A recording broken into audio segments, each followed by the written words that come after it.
এক অসহায় মহিলাকে তার স্বামী অন্য এক মহিলার প্ররোচনায় ঘর থেকে লাথি মেরে বের করে দেয়। এই অবস্থায় মহিলাটি কোথায় যাবে কিছুই বুঝে উঠতে পারছিল না। সে রাস্তায় হাঁটতেছিল। হাঁটতে হাঁটতে তার খুব ক্ষুধা লাগে এবং তার সামনে একটি রুটি দেখতে পায়। মহিলাটি রুটিটি তুলে হাতে নেয় এবং খাবে ভাবতেছিল, কিন্তু হঠাৎ তখন তার সামনে দেখতে পায় যে একটি ক্ষুধার্ত বাচ্চা বসে আছে। সেও তার মতো অসহায় এবং তারও অনেক খিদে পেয়েছে।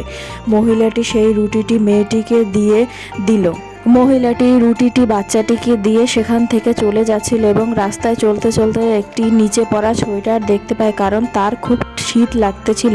কিন্তু তার সামনে একটি বয়স্ক অসহায় মহিলা শীতে বসে কাঁপতেছিল, কারণ সেও তার মতো অসহায় ছিল। মহিলাটি সেই সোয়েটারটি তুলে বৃদ্ধ মহিলাকে দিয়ে দিল এবং সেখান থেকে চলে গেল।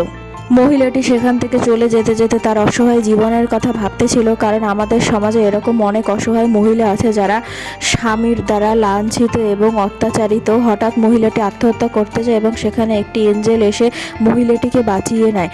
আর দেখতে পায় যে সেই বৃদ্ধ মহিলা এবং বাচ্চাটি আসলে ছিল এঞ্জেল, তাকে বাঁচায় এবং তাকে বড়লোক করে দেয় জাদু শক্তির মাধ্যমে।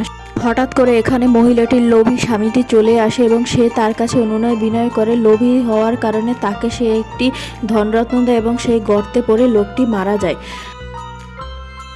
এরকম ভালো ভালো শিক্ষণীয় গল্প পেতে আমার চ্যানেলটি সাবস্ক্রাইব করুন এবং ভিডিওগুলো বেশি বেশি দেখুন। ধন্যবাদ।